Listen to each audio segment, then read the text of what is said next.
अपनी पसंद से शादी की, रो रो कर मिन्नतें कर कर के रिश्ता लिया, मतलब कि घर वाले नहीं मान रहे थे।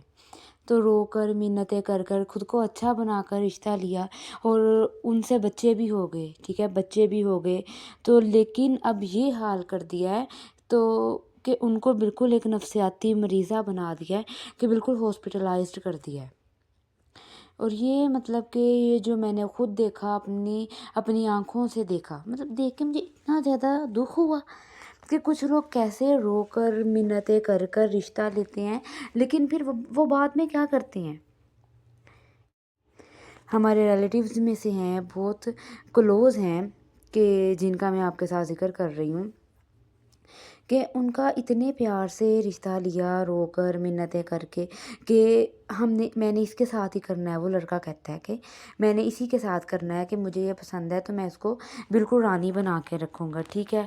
उन्होंने कर करा के जैसे भी कर दिया, ठीक है। अपनी कास्ट नहीं थी, कास्ट से बाहर थे, तो उसमें रिश्ता कर दिया। उसके बाद कुछ टाइम गुज़रा, अल्लाह ताला ने माशाल्लाह इतनी प्यारी औलाद दे दी। और उसके बाद जी उसे जिस औरत से शादी की है, उसी में खामियां नज़र आने लगी, वही बुरी लगने लग गई। मतलब कि 100,000 खामियां नज़र आने लगी।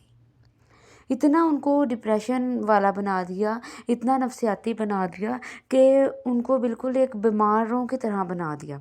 तो मतलब मैं देखती हूँ तो देख के मुझे दुःख होता है, तकलीफ़ होती है कि लोग क्या करते हैं, कैसे करते हैं। तो मैं कहती हूँ कि कभी भी आप किसी की इस तरह के धोखे में ना आएँ। पहले उसको अच्छे से देखें कि वो कैसे हैं, क्या वो खुद कोई नफ़सियाती मरीज़ तो नहीं है कि बाद में आपको नफ़सियाती मरीज़ बना दें। आपको बाद में डिग्रेड करें, आपको बदसूरत बना दें, कि आपका कॉन्फिडेंस बिल्कुल ख़त्म हो जाए और एक तकलीफ़ बर्दाश्त करते करते कि आप नफ़सियाती मरीज़ा बन जाएँ। तो जब वो मैं मेरी रिलेटिव्स में से हैं, तो जब मैं उनसे मिली तो मैं अपनी मदर को बोल रही हूँ कि मम्मा, ये मुझे अब नॉर्मल नहीं लग रही। कि खुद जब कह के रिश्ता करते हैं, प्यार से करते हैं, औलाद होगी, सब कुछ हो गया, और बाद में उनको कैसे मतलब कि डिग्रेड करते हैं, उनको बदसूरत कहते हैं और कैसे उनको नफ़सियाती मरीज़ा बना देते हैं। तो मतलब मैं देख के मुझे इतना दुःख हुआ, मैं कहती हूँ अल्लाह ताला सबकी बेटियों के बहुत अच्छे नसीब करें, बहुत अच्छा खुश रखें उनको, अच्छे प्यार करने वाले लविंग हस्बैंड दे सब लड़कियों को। और सब हस्बैंड को भी चाहिए कि वो अपनी जब बीवी एक आती है, वो सब कुछ छोड़ के आती है, तो जैसे रिश्ता लेते हैं तो उन्हें चाहिए कि वो रखें भी ऐसे। अल्लाह ताला सब बेटियों के बहुत अच्छे नसीब करें, आमीन सुम्मा आमीन। आप अगर कभी ऐसे किसी मैं कहती हूँ कभी किसी के साथ ऐसे हो ही ना, अगर कभी किसी के साथ ऐसे हो जाए, तो अगर तो वो आपको तकलीफ़ दे रहे हैं तो आप उनके साथ रिश्ता कब तक रखेंगे। अब वो जो हमारे रिलेटिव्स में से हैं, उनकी मदर ने, उनके भाइयों ने पहले तो बहुत समझाया कि बहन आप ना करो ऐसे, कि इन्होंने बाज नहीं आना, आपको तकलीफ़ देनी है और देते जाना है। बट नहीं वो समझी उस टाइम पे। बट अब बच्चे हो गए, बच्चे बड़े हो गए हैं, तो अब उनकी ये हालत है, मैं कहती हूँ कि नफ़सियाती मरीज़ा बन गई हैं। तो जिन्होंने नहीं सुधरना ना, आप जो भी कर लें, उन्होंने नहीं सुधरना, उन्होंने ठीक नहीं होना, उन्होंने आपको इज़्ज़त देनी ही नहीं है। कि मतलब कि पता नहीं वो खुद खुद किस तरह के नफ़सियाती मरीज़ होते हैं, कि वो आपको फिर कैसे इज़्ज़त दे सकते हैं, वो जब वो खुद एक बीमारी का शिकार हैं। इतनी तकलीफ़ दी, इसलिए जब अल्लाह ना करे कभी ऐसा हो जाए, तो सबसे पहले आप खुद को वैल्यू देना इज़्ज़त कर दें। अब कोई बंदा आपको डिग्रेड कर रहा है, आपको इंसल्ट कर रहा है, जब आपको पहले ही फ़ील हो गया, तो आप उनके साथ कैसे रह लेंगी, कैसे गुज़ारा कर लेंगी, मुश्किल होता है ना।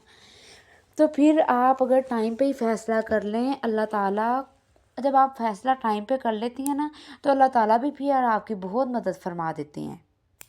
जब आप देख लें कि आपको तकलीफ़ दे रहे हैं, क्योंकि हमारा इस्लाम भी इजाज़त नहीं देता कि आपको कोई बंदा तकलीफ़ दे।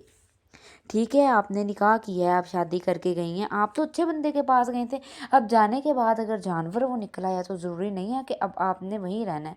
लेकिन अल्लाह ताला सबके बहुत अच्छे नसीब करें, कभी किसी के साथ ऐसा ना हो। تو پھر جو ہے لڑکی کی جو اللہ تعالیٰ نے ایک لائف دی ہے اس کو اچھا گزارنا ہے، ہم نے دین کے مطابق گزارنا ہے، ٹھیک ہے، لیکن اپنی جان پہ تکلیفیں اتنی بھی نہیں برداشت کرنی کہ نیکسٹ بندہ آپ کو اتنا زیادہ ڈیگریڈ، آپ کو برا بدصورت بنا دے کہ آپ کو بالکل بیڈ پہ لٹا دے کہ آپ کی ٹینشن، آپ کا دماغ معاف ہو جائے، کیونکہ آپ کے جب بچے ہیں آپ نے ان کو پڑھانا ہے، ان کو ایجوکیٹڈ بنانا ہے، آپ کیسے ان کو ایجوکیٹڈ بنائیں گے جب آپ خود مینٹلی طور پہ فریش نہیں ہوں گے؟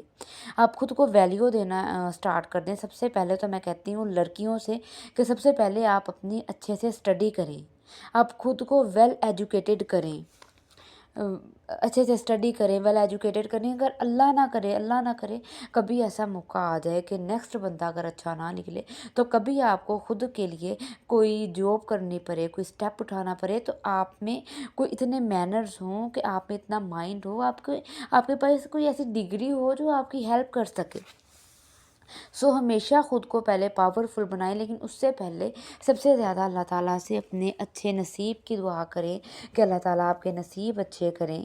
تو اور اس کے ساتھ ساتھ آپ جب اپنے پیرنٹس کے ساتھ اچھے رہیں، کیونکہ کبھی بھی میں لڑکیوں کو کہتی ہوں کبھی بھی اپنے پیرنٹس کو دھوکہ نہ دیں، کیونکہ جتنا آپ کے پیرنٹس آپ سے محبت، آپ سے پیار کرتے ہیں نا، آپ کو عزت دیتے ہیں، نیکسٹ بندہ آپ کہتی ہیں وہ آپ سے وقتی طور پہ بڑی محبت کا اظہار کر دے گا، جی آپ تو بڑی اچھی ہیں، آپ تو بہت پیاری ہیں، آپ کے جیسا کوئی ہے ہی نہیں، بٹ اس کے بعد جو وہ بعد میں الحال کرتے ہیں نا، کہ میں نے خود بھی دیکھا ہے کہ جو لڑکیاں پھر ایسے کرتی ہیں کہ ان کو نہ کوئی عزت کرتے ہیں، بعد میں ان کو تانے دیتی ہیں کہ تم جب اپنے ماں باپ کی نہیں بنی تم ہماری کیسی بنو گی۔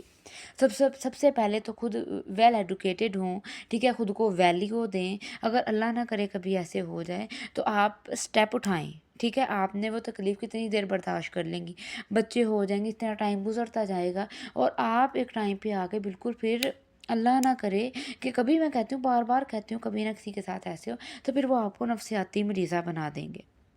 ہمیشہ خود کو ویلیو دیں، سمجھیں، دیکھیں، بجائے اس کے بعد میں آپ تکلیف اٹھائیں۔ اور جی میری ویڈیو کو لائک اور چینل کو سبسکرائب بھی کر دیجیے گا، اور اللہ حافظ۔